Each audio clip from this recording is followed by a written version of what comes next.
ఈ పెట్టినతను టీడీపీ సంబంధించినటువంటి వ్యక్తి.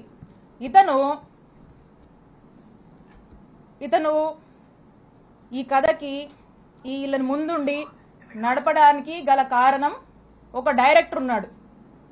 ఈ డైరెక్టరు, ఈ స్క్రీన్ ప్లే, వీళ్ళంతా కూడా ఈ యాక్టర్స్, ఆర్టిస్టులు వీళ్ళంతా. ఎందుకంటే మొదటి నుంచి కూడా ఒక మార్కెటింగ్ టీంని పెట్టి, మీరు వస్తారా, విడుదల రజనీ మీద కేసు పెడతారా, కంటెంట్ మేము ఇస్తాము, మీరు జస్ట్ అక్కడికి వెళ్ళి ఆ కంప్లైంట్ ఇచ్చిరండి, మీరు వస్తారా, అధికారం మా దగ్గర ఉంది, ఏం పని కావాలో చేసి పెడతాము, విడుదల రజనీ మీద మేము ఒక నరేషన్ ఇస్తాము, ఆ నరేటివ్ తీసుకుని పలానా ఆఫీస్కి వెళ్ళి కంప్లైంట్ చెప్పండి, బయటికి రాగానే మీడియాతో మాట్లాడండి, సోషల్ మీడియాలో పెట్టండి అనేది ఒక ఎజెండా పెట్టుకున్నారు. ఒక మోడస్ ఆపరెండా రన్ చేస్తున్నారు. దాంట్లో భాగంగానే ఒక బిజినెస్ మ్యాన్, ఒక వ్యక్తి వెళ్ళి, ఇక్కడ ఒక డైరెక్టర్ ఉన్నాడు, ఆ డైరెక్టర్ ఎవరో కాదు, నర్సరావుపేట ఎంపీ శ్రీ లావు శ్రీకృష్ణదేవరాయ గారు. He is the director. ఈ డైరెక్టర్ దగ్గరికి ఈ బిజినెస్ మ్యాన్ వెళ్తాడు. ఈ బిజినెస్ మ్యాన్ ఫ్రెండ్ అంటారు, ఈ బిజినెస్ మ్యాన్ బంధువు అంట, అదే పార్టీకి సంబంధించి అదే వాళ్ళ వర్గానికి సంబంధించినటువంటి వ్యక్తి ఈ బిజినెస్ మ్యాన్. ఈ బిజినెస్ మ్యాన్ వెళ్ళి అతనికి ఏవో బిల్లులు కావాలి, అతనికి ఉన్నటువంటి పెనాల్టీస్ వేవ్ ఆఫ్ చేయాలి, అతను యథేచ్ఛగా వ్యాపారం చేసుకోవడానికి అతని సపోర్ట్ కావాలని అతన్ని అడిగితే, ఇతనికి డైరెక్టర్ గారు అన్నాను కదా కృష్ణదేవరాయ గారు, ఇతనికి ఇల్లీగల్ గా ఎట్లంటే అట్లా వ్యాపారం చేసుకోవడానికి, ఇల్లీగల్ వ్యాపారం ఇష్టం వచ్చినట్టుగా చేసుకోవడానికి, ఎదురే లేకుండా వ్యాపారం చేసుకోవడానికి సహకరిస్తానని హామీ ఇస్తూ కృష్ణదేవరాయ గారు ఈ బిజినెస్ మ్యాన్ ని ఒక కోరిక కోరుతారు.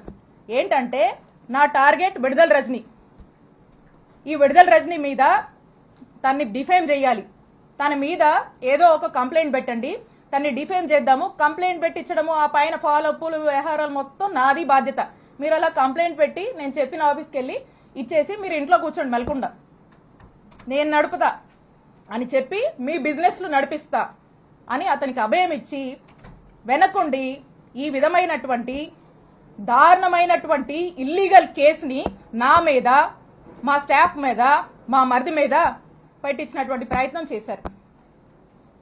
అసలు ఎందుకు ఇది చేయాల్సి వచ్చింది, కృష్ణదేవరాయ గారికి కూడా ఎందుకు ఇలా చేయాల్సి వస్తుందంటే, కృష్ణదేవరాయ గారికి విడుదల రజనీ అంటే కోపం కొంచెం ఎక్కువేనండి, ఎక్కువ కోపమే. ఎందుకో నాకు కూడా కారణాలు తెలీదు, కానీ రకరకాల కారణాలు ఆయనే అనుకుంటాడు, రకరకాల కారణాలు ఆయనకే ఉన్నాయి. సరే, ఎందుకంటే దానికి కూడా కథ ఉంది, అది కూడా చెప్తా. అయితే ఆ కథ ఏంటంటే,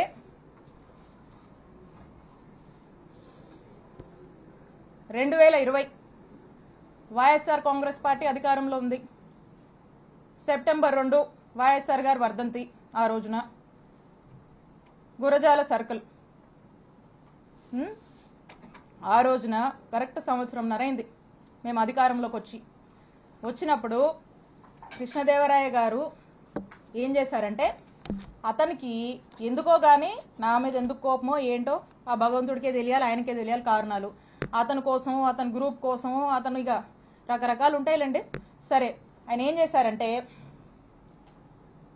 ఈ గురజాల సర్కిల్లో ఉన్నటువంటి పోలీస్ స్టేషన్లో అక్కడున్నటువంటి డిఎస్పీ గారిని, అక్కడున్నటువంటి సిఐ గారిని, ఇద్దరిని కూడా మాటలు చెప్పి మా అధికారాన్ని మా మీదకే వాడి వాళ్ళని, పోలీసులను బ్రైబ్ చేసి నా మీద, నేను మాట్లాడేటువంటి ఫోన్ నంబర్ మీద, నేను వాడేటువంటి నంబర్స్ మీద, మా సిబ్బంది నంబర్స్ మీద, మా ఇంట్లో వాళ్ళ నంబర్స్ మీద ఒక 6 నుంచి 7 నంబర్ల వరకు కూడా కాల్ డేటా తీసే ప్రయత్నం చేశారు.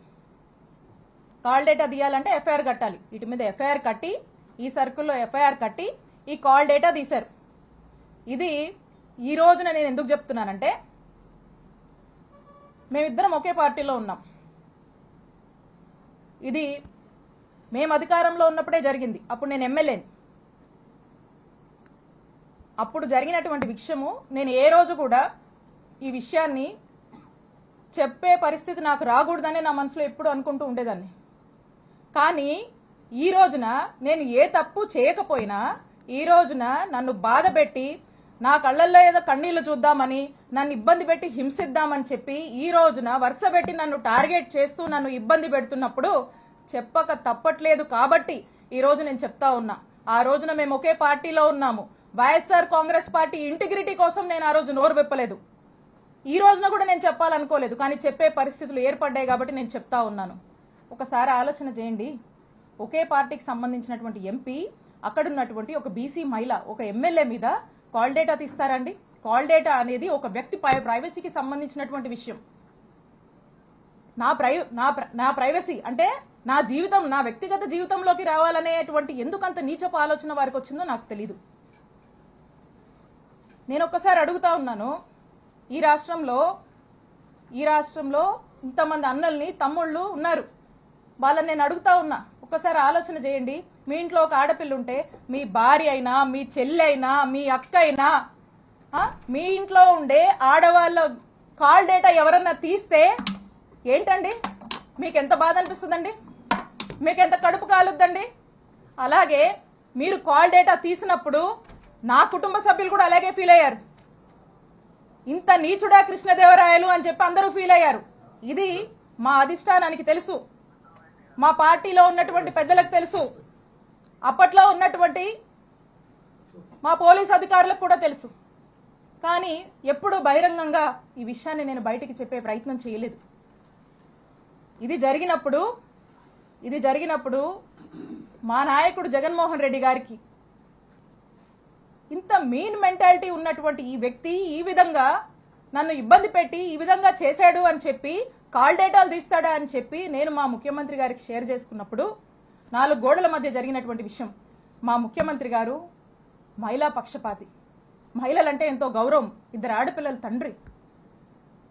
ఆ ఇంట్లో ఆ 2 ఆడపిల్లలకు ఎవరికైనా ఒక మహిళకు జరిగితే, వాళ్ళ ఇంట్లో మనుషులకు ఎలా జరిగితే ఎలా మనం బాధపడతాం, మన విషయంలో మనం ఎలా బాధపడతామో, నా విషయంలో కూడా మా నాయకుడు జగన్మోహన్ రెడ్డి గారు ఆ రోజు అంతే బాధపడి ఇమీడియట్ గా అక్కడ ఉన్నటువంటి ప్రభుత్వ అధికారులకు, పోలీస్ అధికారులకు ఇన్స్ట్రక్షన్ ఇచ్చి ఇమీడియట్ గా నెసరీ యాక్షన్ తీసుకోమన్నారు.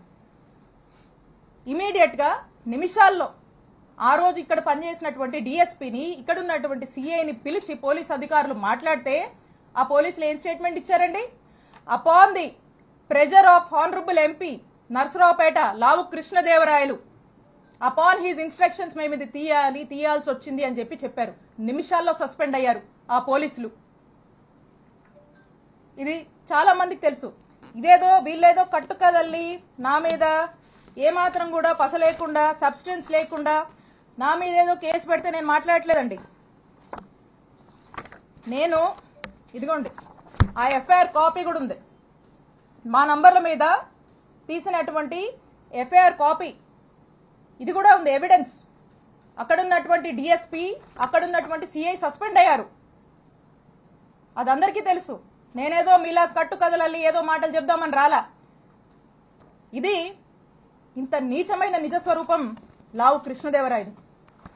అప్పుడు మా నాయకుడు అతన్ని ఏంటయ్యా కృష్ణ, ఏంది పని అని ప్రశ్నిస్తే తల దించుకున్నాడు కృష్ణదేవరాయలు. ఆ రోజున కృష్ణ గారు తల దించుకున్నారు, తన తల తీసేసినట్టయింది. ఆ రోజున మా నాయకుడు జగన్మోహన్ రెడ్డి గారి దృష్టిలో ఇతను చేసినటువంటి ఈ తప్పుడు పనికి, ఒక మహిళా ఎమ్మెల్యే కాల్ డేటా తీసినటువంటి తప్పుడు పనికి అతను ఆ రోజున మా నాయకుడిలో కృష్ణదేవరాయలు అనే వ్యక్తి మీద నమ్మకం కోల్పోయాడు, అతను చేసిన తప్పు వల్లే.